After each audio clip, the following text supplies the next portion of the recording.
আসসালামু আলাইকুম এভরিওয়ান।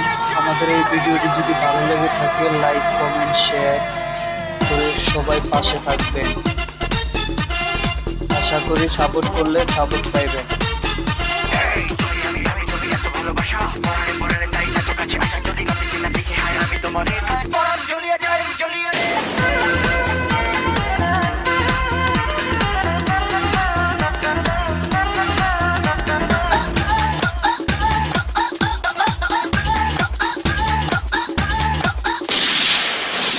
তোমারি অন্তরে আমারি বাড়ি ঘর দিয়াছে বান্ধিয়া প্রেমেরই কারিগর। যদি না দেখি তোমারে আমার পহারা